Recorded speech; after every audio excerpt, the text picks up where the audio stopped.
Bollywood silver screen presenting the last man on the earth. इस कहानी की शुरुआत में हमें फिल नाम के एक आदमी को दिखाया जाता है जो अकेला ही गाड़ी से एक शहर से दूसरे शहर लगातार सफर कर रहा होता है। उसके पास एक मैप भी है। जब भी वो किसी शहर से निकलता है तो उस शहर के नाम के आगे मैप पर क्रॉस का निशान लगा देता है। हमें सड़कों पर चारों तरफ दिखाया जाता है जहां पर कोई भी नहीं है। पूरी दुनिया ऐसा लगता है कि सुनसान हो गई है। दरअसल आज से 2 साल पहले एक वायरस फैला था और उसके बाद पूरी तरह से इंसान खत्म हो गए और अब यहाँ पर सिर्फ फिल है और वो ट्रैवल इसीलिए कर रहा है ताकि वो किसी और इंसान को अपने साथी को ढूंढ सके। लेकिन लगभग हर एक शहर घूमने के बाद भी उसे वहां पर कोई नहीं मिलता। फिल की एक आदत होती है, वो जिस भी शहर से निकलता है वो उस शहर की किसी खास चीज को अपने साथ रख लेता है। साथ ही उस शहर में एक मैसेज लिख देता है कि मैं ट्यूसान में हूँ, अगर कोई जिंदा है और इस मैसेज को पढ़ रहा है तो मुझसे मिलने के लिए ट्यूसान शहर में आ जाए। इसके बाद वो अपने शहर वापस आ जाता है। अब यहाँ कोई भी नहीं है, इसीलिए वो शहर के सबसे बड़े घर को अपना घर बना लेता है। यहाँ पर वो बेशकीमती पेंटिंग्स भी लाता है जो वो चुरा कर लाया है। दरअसल अब उसे रोकने वाला इस दुनिया में कोई भी नहीं है, इसीलिए फिल के मन में जो भी आता है वो सारे काम करता है। फिल ने यहाँ पर कुछ दोस्तों को भी बना रखा है जो कि कोई इंसान नहीं बल्कि फुटबॉल है। उसने बॉल के ऊपर फेस बनाकर उनसे बात करने की प्रैक्टिस कर ली है और अब वो इन्हीं को अपना दोस्त समझता है। लेकिन 5 महीने बीत जाने के बाद वो बहुत ज्यादा फ्रस्ट्रेट हो जाता है। उसका घर एक कबाड़ खाना लगता है, उसे जिंदगी में कुछ भी अच्छा नहीं लगता।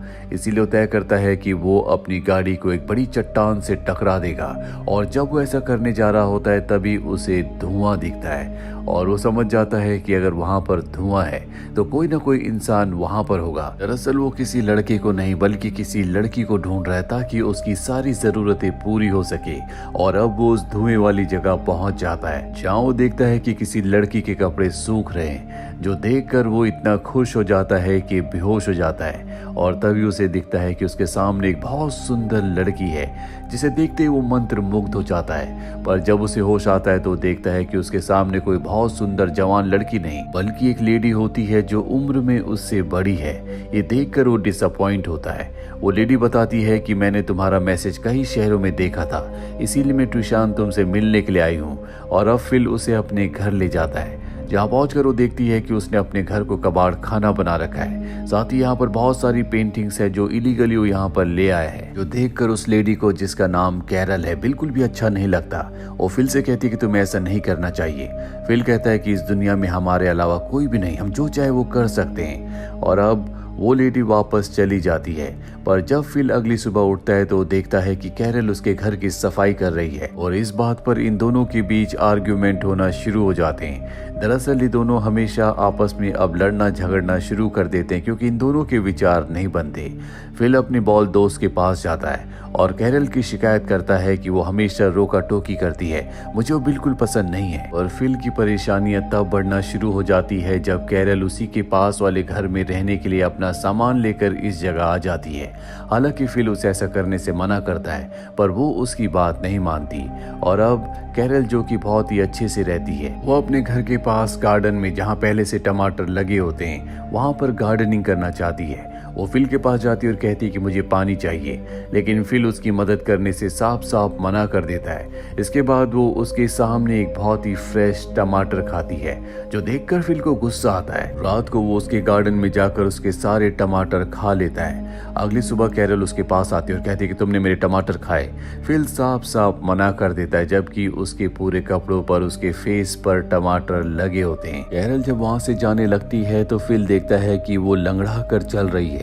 दरअसल पानी लाने की कोशिश में उसके पैर पर चोट लग गई होती है, इसीलिए फिल उस वाटर पंप को ऑन कर देता है जिससे उसके गार्डन में पानी आ सकता है। और अब कैरल उसे रात को डिनर पर इनवाइट करती है जहां पर कैरल उससे कहते कि शायद भगवान ने हम दोनों को इसीलिए जिंदा रखा है ताकि हम इस दुनिया में आबादी को बढ़ा सके और इसके लिए हमें बच्चे पैदा करने होंगे। ये सुनते ही फिल खुश हो जाता है, कहता है कि मैं बच्चे पैदा करने के लिए तैयार हूँ। पर कैरल उसे कहती है बिना शादी के मैं ऐसा नहीं कर सकती।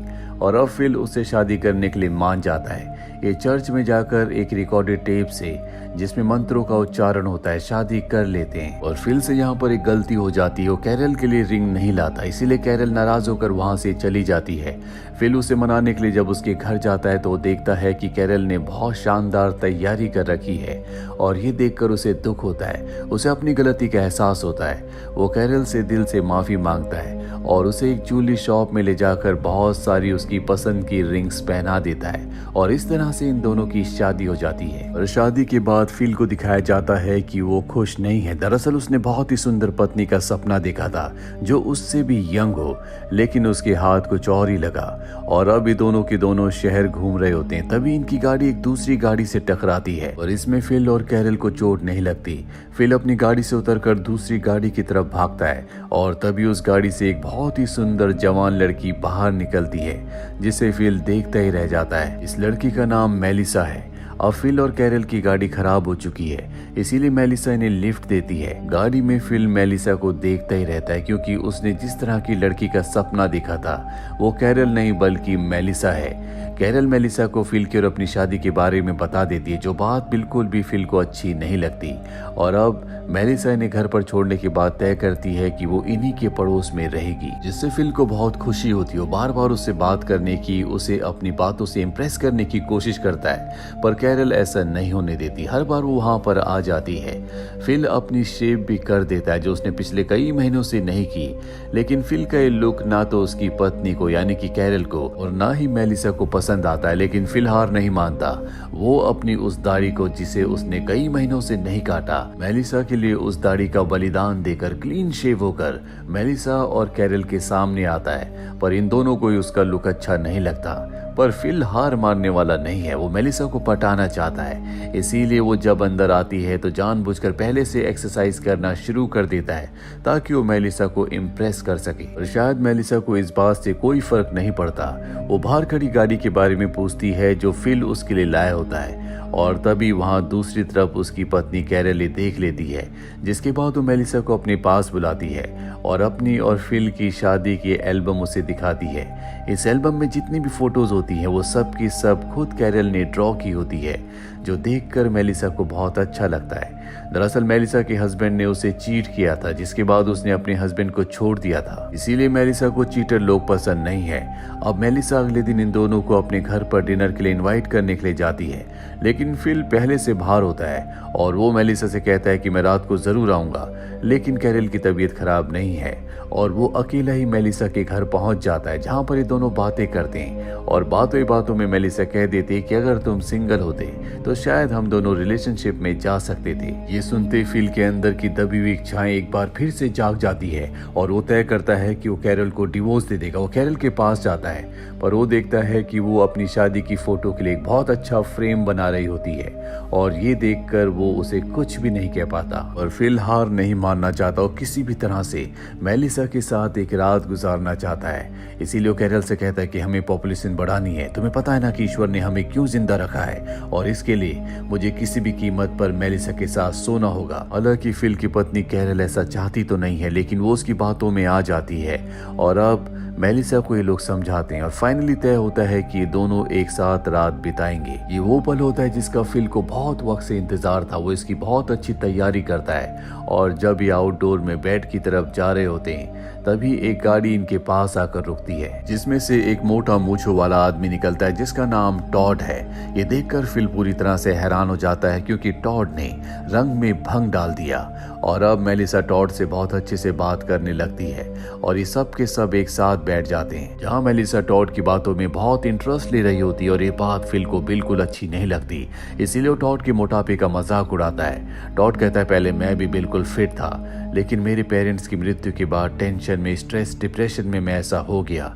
मेलिसा को उसके लिए बहुत बुरा लगता है। वहीं टॉड की वजह से फिल का जो प्लान था वो पूरी तरह से चौपट हो चुका है और अगली सुबह सब के सब बाहर डेट पर जाने का प्लान बनाते हैं। लेकिन कैरल किसी तरह से फिल को अपनी बीमारी का बहाना बनाकर रोक लेती है और टॉड और मेलिसा बाहर जाते हैं, जहाँ पर ये दोनों बहुत एंजॉय करते हैं। ये दोनों एक दूसरे के साथ बहुत खुश हैं और फिल झाड़ियों के पीछे से सब कुछ देखकर देखकर अंदर ही अंदर जल रहा होता है। फिल तय करता है कि किसी भी तरह से मेलिसा को टॉड से दूर करेगा और अगले दिन वो इन दोनों को टेनिस खेलने के लिए बुलाता है। और जब ये चारों के चारों टेनिस कोर्ट पर होते हैं, फिल जानबूझकर अपनी टी शर्ट उतार देता है और इसके बाद वो टॉड को भी ऐसा करने के लिए कहता है ताकि टॉड की फैट शेमिंग कर सके, उसके मोटापे का मजाक उड़ा सके। टॉड उसके कहने पर अपनी टी शर्ट उतार देता है और तभी मेलिसा देखती है कि उसके पेट पर एक कट का निशान है। वो उससे उस कट के बारे में पूछती है। टॉड बताता है कि उसने अपनी किडनी अपने भाई को डोनेट की थी, लेकिन फिर भी वो अपने भाई को नहीं बचा पाया। और ये कहते कहते वो इमोशनल होकर वहां से चला जाता है। मेलिसा भी उसके पीछे जाती है, जो देखकर फिल को बहुत गुस्सा आता है। एक बार फिर से उसका प्लान पूरी तरह से चौपट हो गया और जब वो उन दोनों को छुपकर देख रहा होता है तो देखता है कि वो दोनों एक दूसरे को किस कर रहे हैं, जो देखकर फिल को अंदर ही अंदर बहुत गुस्सा आता है, क्योंकि वो टॉड की जगह अपने आप को इस जगह देख रहा होता है। वहां पर उसकी पत्नी कैरल भी होती है, जो इन दोनों के लिए बहुत खुश है। फिल अब भी हार नहीं मानता। वो एक बार फिर मेलिसा के पास जाता और टॉड के लिए उसे भड़काने की कोशिश करता है, लेकिन अब मेलिसा टॉड से प्यार करती है, उसके दिल में उसके लिए फीलिंग्स है, इसीलिए वो इस बात पर फिल को डांटती है। फिल को भी इस बात का एहसास होता है कि उसने गलती की, इसीलिए अगली सुबह जाकर वो मेलिसा से माफी मांगता है, लेकिन वो किसी भी कीमत पर मेलिसा को टॉड की जिंदगी से अलग करना चाहता है। पूरी रात टॉड के घर से म्यूजिक की आवाज आती है, जिससे फिल सो नहीं पाता। उसे पता है कि मेलिसा और टॉड कुछ न कुछ कर रहे हैं। और अगली सुबह जब वो टॉड से जाकर मिलता है और उससे रात की म्यूजिक के बारे में पूछता है, तो टॉड उसे बताता है कि मेलिसा और उसके बीच में वो सब कुछ हो चुका है जो कभी वो मेलिसा के साथ करना चाहता है, और इससे उसके सारे सपने टूट जाते हैं। फिल अब तय कर लेता है कि वो टॉड को कहीं दूर छोड़ आएगा।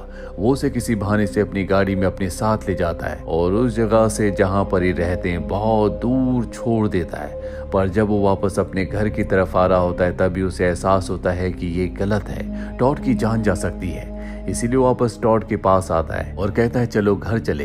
टॉड को लगता है कि फिल मजाक कर रहा था, लेकिन फिल सच में उसे यहाँ पर छोड़ने आया था। टॉड फिल को बहुत अच्छा इंसान समझता है, लेकिन उसे नहीं पता कि फिल सच में उसे मेलिसा से दूर करना चाहता है। और अब फिल का सिर्फ एक ही सपना, एक ही मकसद है कि उसकी पत्नी कैरल और मेलिसा दोनों उसकी तारीफ करें, क्योंकि वो दोनों की दोनों हमेशा टॉड की ही तारीफ करती हैं। और अब फिल अपनी तारीफ करवाने के लिए एक गाय को जो उसे सड़क पर मिली होती है घर ले आता है, जिससे सब के सब बहुत इम्प्रेस होते हैं। लेकिन प्रॉब्लम ये होती है कि किसी को भी गाय का दूध निकालना नहीं आता। तभी टॉड कहता है कि उसने ये काम अपने अंकल की फार्म में सीखा है, वो गाय का दूध निकालेगा, जिससे कैरल और मेलिसा बहुत ज्यादा इम्प्रेस हो जाती है और वो तारीफ जो कि फिल को मिलनी चाहिए थी वो अब टॉड को मिलती है। इस बात से फिल को बहुत गुस्सा आता है। अब एक दिन जो गाय होती है वो कैरल के घर में घुस जाती है। हालांकि फिल और कैरल की शादी हो चुकी है, लेकिन अब भी अलग अलग घर में रहते हैं। और गाय के घर में घुसने के बाद कैरल फिल के साथ उसी के घर में रहने के लिए आ जाती है। अब जब ये दोनों एक ही घर में एक ही छत के नीचे रहना शुरू कर देते हैं तो इनके झगड़े, इनके आर्गुमेंट्स बहुत ज्यादा बढ़ जाते हैं। एक दिन कैरल फिल से कहती कि जाओ और सामान लेकर आओ, और जब वो सामान लेने जाता है तभी वो देखता है कि सामने से दो लड़कियां आ रही हैं, जिन लड़कियों ने फिल का मैसेज देखा था और उसी मैसेज को देखकर वो इस शहर में आ गई थी। फिल जब उन दोनों लड़कियों को देखता है तो उसका मुंह खुला का खुला रह जाता है। वो कैरल, मेलिसा और टॉड के बारे में इन दोनों लड़कियों को नहीं बताता। वो झूठ कहता है कि मैं यहाँ पर अकेला ही हूँ। और ये दो लड़कियां जिस घर में रह रही होती हैं, फिल उस घर में भी आता है। ये दोनों लड़कियां कहती है कि रात को तुम हमारे घर पर डिनर पर आ सकते हो। और इसके बाद फिल वापस अपने घर आता है। फिल अब बहुत खुश है क्योंकि उसके पास अब नया शिकार है। वो अपनी पत्नी कैरल से कहता है कि आज मैं रात को कैंपिंग के लिए जा रहा हूँ। कैरल भी उस पर शक नहीं करती और फिल अकेला ही घर से निकल जाता है और सूट बूट पहनकर वो उन दोनों लड़कियों के घर पहुंच जाता है, जहां पर वो उनके साथ डिनर करता है। फिल को आज बहुत अच्छा लग रहा होता है। उसे अब पूरी उम्मीद है कि वो इस बार कामयाब हो जाएगा। वो इन दोनों लड़कियों को अपना शिकार बनाएगा। इसके बाद ये तीनों की तीनों लॉन्ग ड्राइव पर जाते हैं। वहीं कैरल को दिखाया जाता है जो टॉड और मेलिसा के साथ डिनर करने जाती है और बताती है कि आज फिल कैंपिंग के लिए गया है। लेकिन मेलिसा को उस पर शक है, वो फिल पर विश्वास नहीं करती।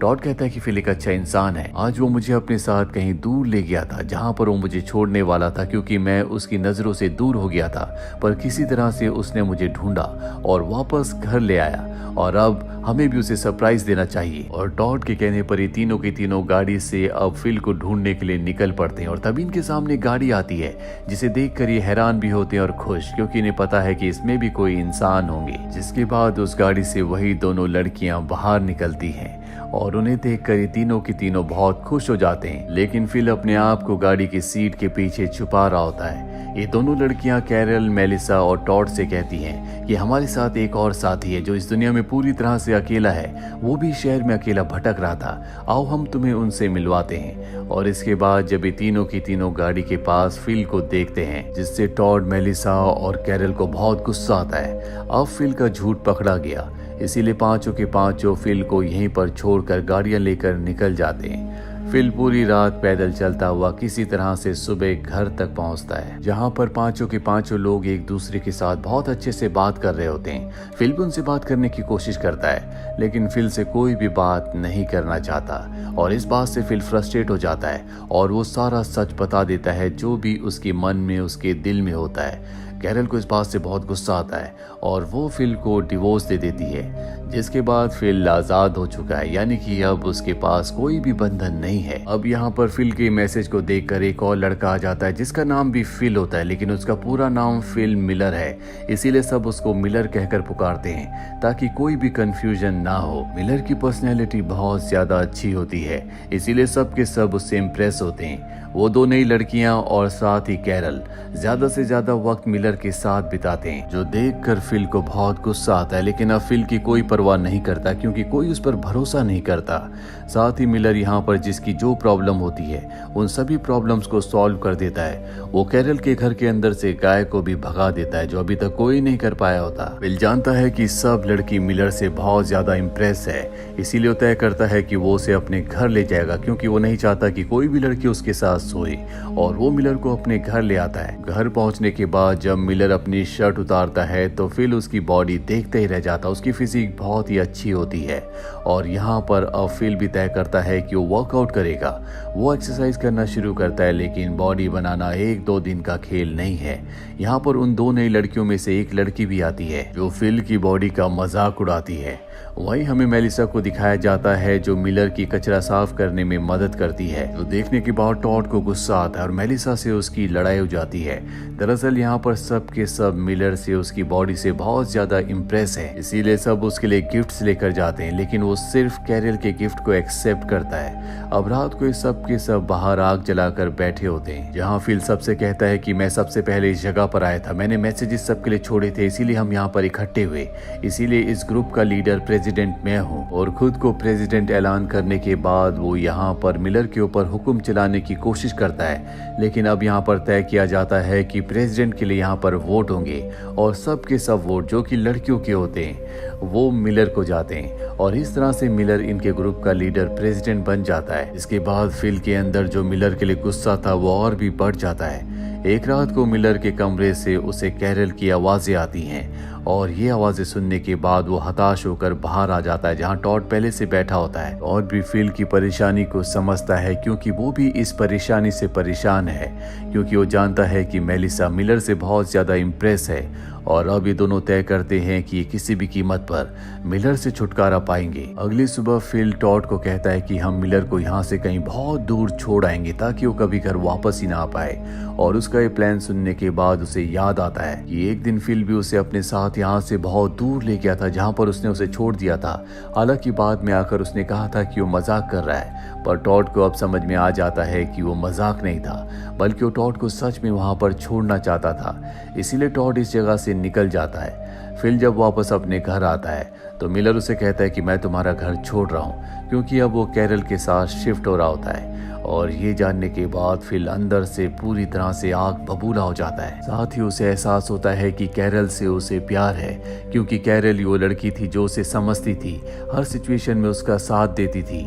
इसीलिए कैरल को मनाने के लिए वो फ्लावर्स लेकर जाता है, और कैरल साफ साफ मना कर देती है क्योंकि उसे फिल पर विश्वास नहीं है। रात को जब ये सब के सब अंधेरे में बैठे होते हैं, तभी कैरल सबको बताती है कि मिलर ने इलेक्ट्रिसिटी का इजाद कर लिया है, यानी कि यहाँ पर इलेक्ट्रिसिटी नहीं होती, और उसने एक ऐसा बल्ब बनाया है जिसे सोलर से चार्ज करके जलाया जा सकता है। मिलर सबको बल्ब जलाकर दिखाता है, लेकिन फिल जानबूझकर उसे गिराकर तोड़ देता है और सबसे कहता है कि उससे गलती से ऐसा हुआ। लेकिन सब जानते हैं कि फिल ने जानबूझकर किया है, और मिलर जो कि अब सबका लीडर है, वो अनाउंस करता है कि फिल अब यहाँ पर नहीं रह सकता, उसे इस शहर को छोड़कर जाना होगा। ये सुनने के बाद फिल अपने घर आता है और दरवाजों को बंद करने के बाद वो दरवाजों के पीछे फर्नीचर को लगा देता है ताकि कोई भी उसे घर से इस शहर से ना निकाल सके। कैरल उसके दरवाजे के पास आती है और उसे मनाने की कोशिश करती है, लेकिन फिल बाहर आने से साफ साफ मना कर देता है। कुछ देर बाद फिल को गाने की आवाज आती है, और जब वो दरवाजा खोलकर बाहर आता है तो वो देखता है कि सब उसके लिए गाना गा रहे हैं, जो सुनने के बाद फिल को बहुत खुशी होती है। उसे लगता है कि सब ने उसे माफ कर दिया, और तभी मिलर पीछे से उसके ऊपर हमला करके उसे बेहोश कर देता है, और जब उसे होश आता है तो सुबह हो चुकी होती है। उसके हाथों को पूरी तरह से बांधा हुआ होता है। वो एक गाड़ी के ऊपर होता है, जो गाड़ी चल रही होती है, और इस गाड़ी को मिलर चला रहा होता है, जो उसे एक बहुत दूर इलाके में बीहड़ में बंधा हुआ छोड़ देता है। वहां से जाने से पहले वो उसके लिए वहां पर 3 दिन का खाना पानी भी रखता है, और कहता है कि अगर तुमने ट्यूसान में शहर में वापस आने की कोशिश की तो मैं तुम्हें मार दूंगा। और इसके बाद वो गाड़ी से उस जगह से निकल जाता है। फिल यहाँ पर पूरी तरह से अकेला है। 3 दिन का खाना उसका जल्दी खत्म हो जाता है, और 3 दिन के बाद जब उसके पास खाना नहीं होता तभी एक गाड़ी आती है जिसमें कैरल होती है। दरअसल वो उसके लिए यहाँ पर खाना लेकर आई है। फिल की हालत बहुत ज्यादा खराब होती है। फिल को अपनी गलती का भी एहसास होता है। उसे एहसास होता है कि कैरल ही उसका सच्चा प्यार है। कैरल भी जब फिल की ऐसी हालत देखती है तो वो तय करती है कि वो यहीं पर फिल के साथ रुक जाएगी। वो फिल से कहती है कि मैं मिलर के साथ नहीं रहना चाहती। वो एक ऐसा इंसान नहीं है जिसके साथ रहा जा सके। वो कभी भी किसी की भी जान ले सकता है, और अब मैं तुम्हारे साथ ही रहूंगी। और इसके बाद ये दोनों के दोनों उस गाड़ी से, जिस गाड़ी से कैरल यहाँ पर आई थी, एक अनजान सफर की तरफ निकल पड़ते हैं। और इसी के साथ ये वेब सीरीज, ये सीजन यहीं पर खत्म हो जाता है। उम्मीद करते हैं कि ये कहानी आपको पसंद आई होगी।